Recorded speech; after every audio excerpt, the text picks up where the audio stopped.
Hey everybody, I want to go ahead and do a quick little video on some of the refrigerants that we will be covering in this class, and also some of them that we'll actually be using, and get a little bit into the handling of refrigerant. I've always said, make sure you're wearing your safety glasses. I encourage you to get some kind of thermal glove along with the nitrile type gloves, or whichever you prefer, but the thermal is going to help you out quite a bit also. And we want to keep our eyes, so make sure you're wearing your safety glasses. And I would recommend long sleeve shirts too, as you go along too. Not a big fan of shorts during work, but some people like them that way. I just have a problem with getting my legs dirty and stuff like that. Also, I got funny looking legs, so let's put it that way. All right, so let's go ahead and I'm going to share this PowerPoint with you like we normally do, and we're going to go ahead and rock and roll with this puppy. All right, so we're going to be talking about refrigerants and different types of refrigerant oils. What some of the most common ones. There's new stuff that comes out all the time. I'm going to be doing a video on the SNAP program for you all, so you can actually look up and see what is available and what is basically recommended, highly recommended. Now, because with this R12, which is a CFC type, which is a chlorine type of compound. This chlorine fluorocarbon is it damages the stratosphere, which is our ozone, which is where our ozone is at, and that ozone is there to protect us from damaging rays, mitigate the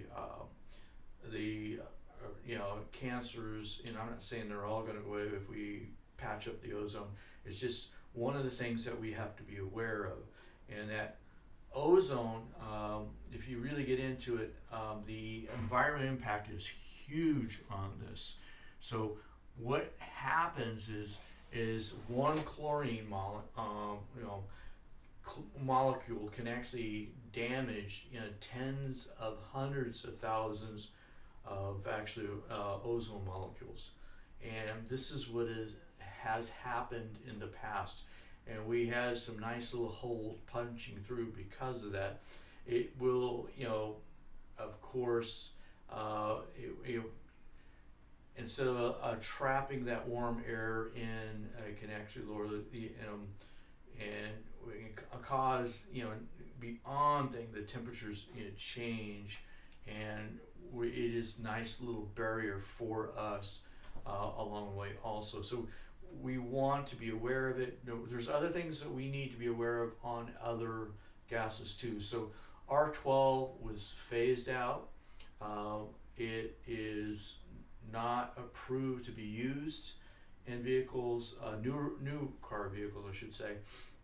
So the next move up was R134A. Now this is a 30 pounder, which is I believe they call it either a canary blue or a bird blue type light blue shell container. It's painted this way, and this is the identifier that this is R134A. Each gas that is out there, and I want to say this again, I've said it before, but each gas has this unique branding, and also connectors, fittings, equipment. All this is unique to that gas. And if you choose to use one of the SNAP equivalents that we will be talking later on about, you must make sure that it is equipped with the unique fittings. And it has to be identified too. Excuse me for that. All right, so on your system tanks, now some of the tanks are internal on some of your machines, as we know in our class, but some of the tanks are external. And this is an external stamped tank. It is stamped, DOT stamp on it, and this gives a number on it. And this is a heavy duty type tank that we use in some of our machines. I've noticed a lot of them starting to go to a more of a internal type tank. So the tanks are smaller, which in a way that makes it, kind of wise, because anytime we have larger tanks, there's always a possibility of more leakage. You have a lot invested in that big tank, that big 30-pounder right there, and that could be quite a bit of money. Let's think about it. It's like $1,000 of R134A might be in there. That's quite a bit to just have it sitting out there, and possibly things happening to it. So getting into back to the chlorofluorocarbon molecule. This is what it happens up in the atmosphere, and it will break off and it will attack ozone, and it starts breaking it off, and then we start getting that hole in the ozone. All right, not trying to get too far into chemistry, but that's in a nutshell what happens. So the Clean Air Act limited the production of the ozone depleting chemicals. R12 production in the United States ceased at the end of 1995. You can still get it, but it is very, very expensive, and it is encouraged to get away from R12 and go into a retrofit into 134A if there's still a few out there. This is, it's been a movement for quite a few years. Even back when I first got my certification, they were saying, let's get out of the R12 type stuff. As we have talked about, 609 is the certification that we look forward to. The mobile air conditioning, this was all under the Clean Air Act also. Manufacturers of the HCFC, that's a mouthful right there, 22 was stopped in 2010. I believe that was primarily put into refrigerators and some of the window hung air conditioning, some of the house air conditioning. Now it's pretty much stopped in the United States, and other developed countries are kind of stepping aside on that also. So through the Kyoto protocol, the total environmental warming index was developed, and then we brought this into it too about refrigerants. So this is where 134A is going to be phased out. Let's put it that way. I think that's the easiest way to say it. But this is where that 134A, which has been we've used for years, since back in the 90s on up to now, and I believe it's 2026. I'll have to go back and do a little more research on that. But this is what's going to be happening next. We're going to be phasing it out. So what's going to go in place with it, Marty? Well, right now, what we have, and it's already in production in quite a few cars now, is the HFO 123YF.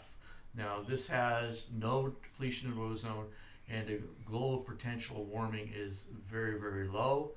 I hate the word mandate, but this is,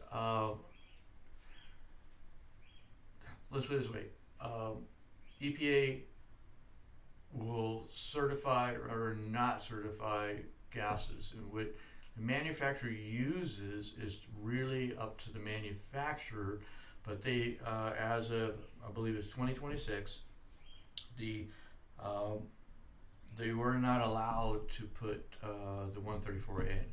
So they have to find another alternate. So we're sure they can go through the SNAP program and do it. But industry as a whole are looking more towards the 123YF. Now, the one concern, I want to stop saying problem, but the one concern there is that 1234YF has a potential of flammability, and it has to have some kind of source to get it to light off. And then manufacturers are being very creative on the strategies they use to control this. So we'll get into that as we go through the semester also. So if you wanted to be a scientist and look at the molecule, here's the molecule for the actual 1,2,3-YF. And there again, this is probably one of our best options at this point.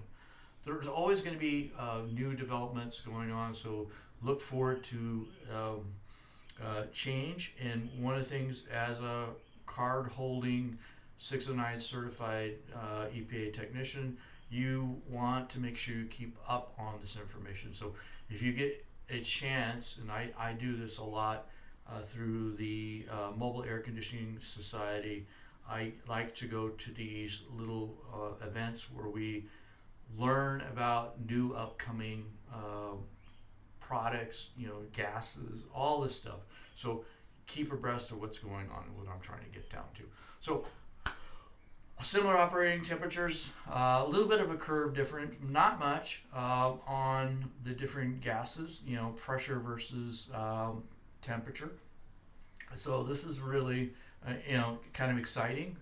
We don't have to worry too much about the differentiability of the, is it going to work like we did in the R12 era, when R12 was being phased out, 1 through 4A come out, we had some headaches. We had to do some condenser changes to make it work properly. There was a amount of refrigerant that had to be changed. Also, the oils had to be changed. Of course, anytime you get a new gas, you're going to change a type of oil because they may not be compatible. The compressors may not work the same too. So there's all kinds of things that we really did some growing pains when it comes to retrofitting from R12 to 134A. But we got it down. The systems really do get cool. They are efficient as the best they can be, and that's what we're looking at right now. So the other thing I wanted to bring in is the flammability kind of different, here again, the 123YF, there's other types out there too, R152A, and then it kind of stacks up against where we're looking at as far as flammability. So we'll get into more about what we do to kind of protect ourselves from this potential problem too. But I do need to bring that to your attention about 1,2,3,4-IF has a potential of flammability. Due to the cost of 1,2,3,4-IF, a lot of people are not putting a whole 30-pounder. It's very, very expensive. I'm still waiting for just some 10-pounders to come in so we can start using our machines. The 30-pounders are of the 134A are getting to be expensive too. There is a production issue. I believe that's what they're saying. It may have been because of the pandemic. A lot of the plants went down for right now, but we may see them come back in production. So I've been hearing rumbles in the area saying that our 134A is getting a little bit difficult to get a hold of too. All right, so the other gas that we could possibly use is carbon dioxide. Now, carbon dioxide is a free gas. You're breathing carbon dioxide right now. Hopefully not too much of it, but it's free in the air. It's a byproduct of combustion. It is also, air guns. We use carbon dioxide for a lot of different things. Pellet guns and all kinds of stuff out there. But that is another option. The thing about carbon dioxide, and then you'll see a label just like the other labels you'll see out there. You'll see something like an R744 CO2 carbon dioxide charge, and it shows 710 grams, and it gives you the oil that it goes with it too. But Look at the label. It says under high pressures. Do not service. Do not. Not. Oh, wait, I'm sorry. To be serviced by a qualified personnel only, and this would be special training on this too. It is extreme high pressures. We're talking in some applications up in the thousands of psi, not hundreds, but thousands of psi. Some say you just take your average that you normally would be working with and run them up into the 10 times that amount, into the thousands. So instead of being 150, it's 15,000 ps, 1,500 psi. Sorry, I didn't want to scare you like that, but it definitely, something to be concerned at. Now, a little bit about the alternate refrigerants. Like I said, I'll do a quick little video on the SNAP program, kind of walk you through there on the automotive side of it. But the SNAP program is there. If you just search EPA SNAP, it will take you right to the website, but it's going to give you a broad area. It's going to go from everything, all the different types of gases out there. So you need to know how to get into it. There are a lot of counterfeit. Unfortunately, there are a number, I should not say a lot, but a number of counterfeit refrigerants out there, and some bootleg refrigerants. What we mean by that is sometimes they're not exactly what you think they are. That's a counterfeit, yeah, but some of them are being made in a certain fashion that are not stable, and you want to be careful which suppliers you get your refrigerant from. You want to get it from a good, well-known supplier, so know you're getting the right stuff. But then again, even at that point, I always go and check it before I buy it. So I get my identifier out there. I want to make sure. We had at a case at one of the places I went at, my boss was ready to write out a check. We had 2 cylinders of 134A. Well, no, it was actually R12 at that time. He had 2 cylinders of R134A, 300 apiece, and my boss was ready to write that check. I told him, wait a minute here. Let's check to see what's inside of it. And it ended up being 100% propane. Propane will kill, cool, but propane can kill too. Just remember that. Now, to get into these R1234YF systems, a lot of the manufacturers are running a secondary loop system. If you're familiar with chillers and stuff like that, this is pretty much what, it's very close to it. Let's put it that way. It is a heat exchanger, and it's done through a fluid. And this is a good picture of one right here, I think. This one has a lot of safety precaution to it. So what would happen is we would have the whole system working out under the hood. Not saying it wouldn't be still dangerous to the technician, but the technician would be trained. He knows what to look for, or she knows how to look for, and she makes sure everything. So if there's any issues, flammability, it would be under the hood, and you give enough time for the passenger to escape. Do it. But this is something very similar to it. So we use a secondary system. There's a heat exchanger from like where the evaporator would be normally, and this would actually go across into the cab area of the actual the passenger compartment, and there would be that exchange that way.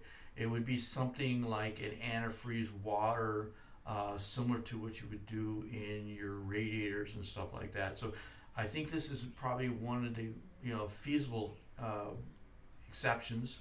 That way there was a very, very minimal chance of fire inside the passenger compartment. So I think this is a pretty good one. It puts out a lot of precautions to help kind of mitigate some of that safety concerns that we might have.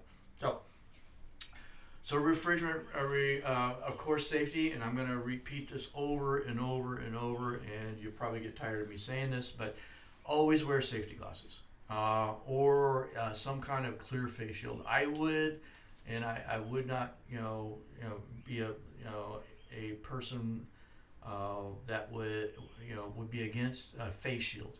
this face shield is probably going to give you more protection than those little safety glasses. Some of those safety glasses, sometimes I think they're just there for show, but if you had a full face shield on and then there was a refrigerant splash, you're more protected. Okay, so face shields, we've been using those because of the COVID. There are some, you can. There's some face shields out there that would be very good for you. Some people double up. They have the safety glasses and the face shield.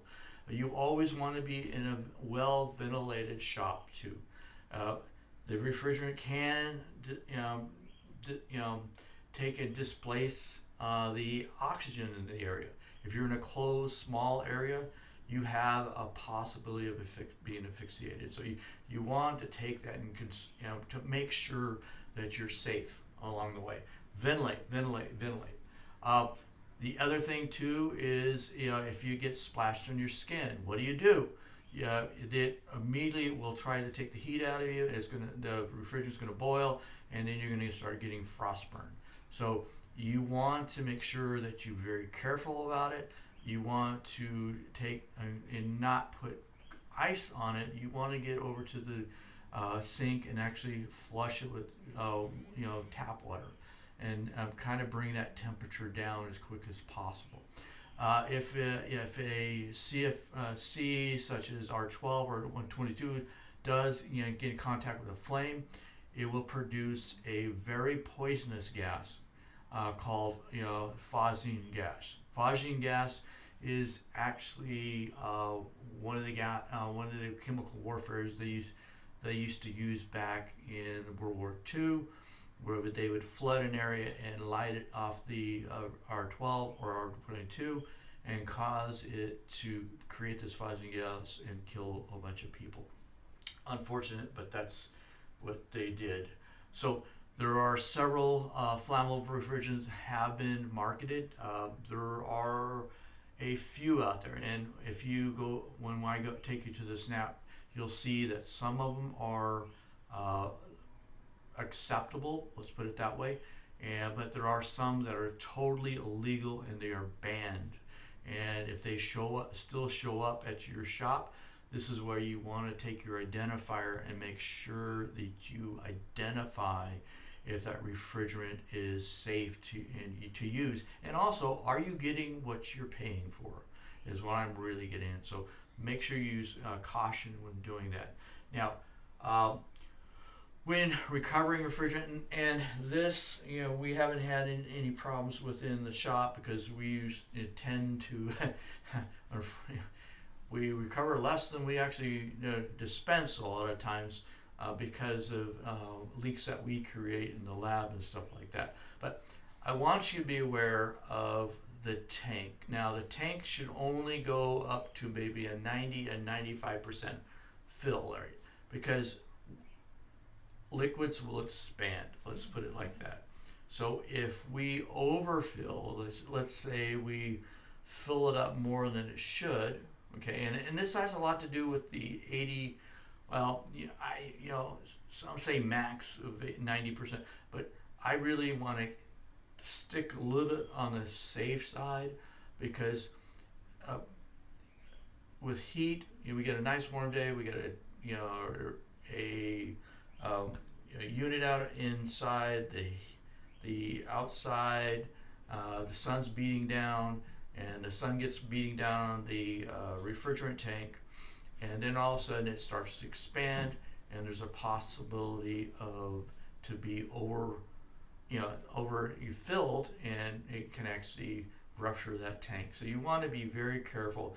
Always try to start less than 80%. I would say if you're going to 90%, make sure it's still in the shade and it's not being, but I would not, and believe it or not, some machines won't let you go above 75%, because they're going to allow that expansion range is what we're going to do. So on our oils, there are certain refrigerants that will only mix with certain types, okay? Our refrigerant oils are usually in smaller cans. You can find some in bigger drums, but I don't see why, but there is a possibility. Now, refrigerant contains refrigerant containers are color coded to make sure that you put the right stuff in with it. Refrigerant containers, white for the R12, R22 are green, and then we have the R134A, and then you get your 504s. They'll be more of an orange type. There's different colors for different refrigerant. Like I said, they're pretty much branded to what they should be in the refrigerants. Now, oils, they usually come in a smaller container, and I want you to treat it like brake fluid. Don't leave it uncapped for very long. Pour it in, get it done, get it out. It can be hygroscopic, and you can actually cause damage inside the AC system by having moisture in there. All right, so the next thing I want to talk about is the different types that are out there. There are growing types of refrigerant oils, but these are pretty much the three main. Your mineral oils that were on the R12 systems. There were some blends on that too, and then your PAG, which are the ones that we use quite a bit for the R134A, and your POs. Now your POs can be on some of the R134A systems, but I've seen a majority of them in the hybrid or electric vehicles, because this is one, some of the PAGs will actually conduct electricity, and you don't want that kind of problem going on. Now, just like your engine oils, refrigerant oils have a viscosity to them. You want to make sure you put the correct viscosity for that compressor in there. If you put the wrong stuff in, it could possibly damage that compressor, just like your engine on your car. If you put the wrong stuff in, you have potential damage. So a container of refrigerant, which is replaces R12, or the 134A, and contains 134, but also contains butane. Yeah, that's a smart thing, a flammable gas, right? So this is an ozone safe R12. I have a can of this. Is just for, I don't use it, but it's just something that is out there, and I would recommend that you do not use something like this. Again, it's flammable. All right, in summary, and we'll get out of this presentation. Will be more coming up as we go along, but refrigerants can escape to the atmosphere, and they can affect the ozone layer, especially on your R12s. In the Clean Air Act, the requirements of technicians to follow the mobile service systems. They are requirements now, and they have been in place. The safety precautions to follow in handling. Make sure you're wearing your safety glasses. Making sure you're doing a face shield, or make sure you got gloves on. Make sure you're wearing long sleeve shirts. That's going to help you in case it does blow up on you. It kind of splashes on you, and then you don't have the ill effects on that, or less of the ill effects. Refrigerant oils are available in different viscosities, and there is specific oils for the specific air conditioning systems you're using. So follow specifications, make sure you're using the right stuff. Look for the technical service bulletins. That way you're staying on top of it, and you're doing a very good service for your customer. All right, folks. You can reach me through the Canvas inbox, as always, through my email. You have all the contact information on how to get a hold of me. Please feel free to reach out to me, and I'll be happy to help you out. And I look forward to seeing you again on the next video, and also in class. Take care, and be good. Okay? Bye for now.